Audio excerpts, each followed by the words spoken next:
రిషి మనసులో ఉన్న విషయమంతా వాళ్ళ తల్లిదండ్రులతో చెప్పి తన మనసులో భారమైతే దింపుకున్నాడు. కానీ వసుధారలో మాత్రం అలజడి మొదలైంది. వసుధార చాలా బాధపడుతూ ఉంది. రిషి తనని ప్రేమిస్తున్నాడని, తననే పెళ్లి చేసుకుంటానని చెప్పడం చాలా సంతోషంగానే ఉన్నా, వసుంధర చూపించిన కోపం, తన మాటలు మాత్రం బాధని మరింతగా పెంచాయి. అసలు వసుంధర కూడా రిషిని ప్రేమించిందా? అందుకే అంత కోపంగా తనకి వార్నింగ్ ఇచ్చిందా అనిపించింది వసుధారకి. కానీ రిషికి వసుంధర ఎలా తెలుసు? అసలు వసుంధర రిషిని ప్రేమించడం ఏంటో మాత్రం అర్థం కాలేదు. అయినా రిషి ప్రేమించింది తననే కదా, మరి వసుంధర మాత్రం రిషిని చూసి చాలా పరిచయం ఉన్న వ్యక్తిలాగా ప్రవర్తించింది. చాలా చనువుతో తన రూమ్ చూడడానికి కూడా తీసుకువెళ్ళింది. కానీ అంతలోనే రిషి తన దగ్గరికి రావడం, తనని ప్రేమించాను, తననే పెళ్లి చేసుకుంటానని చెప్పడంతో మరింత కోపం పెరిగిపోయింది.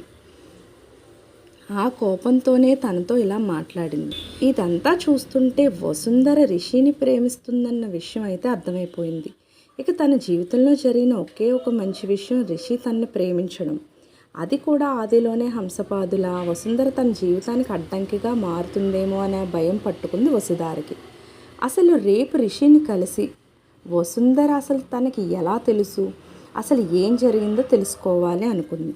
ఒకవేళ రిషి కూడా వసుంధరని ప్రేమించి ఉంటే తన జీవితంలో రిషి స్థానం ఏంటి, తన భవిష్యత్తు ఏంటా అని అనేక ప్రశ్నలతో తను నిద్రపోకుండానే తెల్లవారింది. పొద్దున్నే లేచిందే కానీ మనసు స్థిమితం లేదు.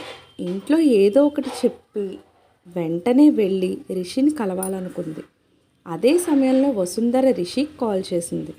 చాలా కోపంగా రిషిని, నేను వసుంధర్ని, నిన్ను కలిసి నీతో మాట్లాడాలి అంది. రిషికి వసుంధర కోపంగా ఉందన్న విషయం అర్థమైంది. అయినా తనకివ్వాల్సిన క్లారిటీ తనకివ్వకపోతే వసుధారని తను ఇబ్బంది పెట్టే అవకాశం ఉంది. దానికోసమైనా సరే తను వసుంధరతో మాట్లాడాలి. ఇక తప్పదనుకుని, నేను మా ఇంట్లోనే ఉన్నాను, ఇక్కడే మాట్లాడుకుందాం అని హౌస్ లొకేషన్ వసుంధరకి షేర్ చేశాడు. దాంతో వసుంధర కూడా రిషిని కలవడానికి బయలుదేరింది. మరోపక్క వసుధార కూడా రిషిని కలిసి వసుంధర గురించి అడగాలనుకుంది. బామ్మతో చెప్పి వసుధార రిషి దగ్గరికి బయలుదేరింది. మరి ఇద్దరు ఒకేసారి రిషిని కలుస్తారా? అసలు ఈ రిషి పరిస్థితి ఏమవుతుంది అనేది నెక్స్ట్ ఎపిసోడ్లో చూద్దాం. ఇదే రిషి సాక్షిగా వసు పార్ట్ 22.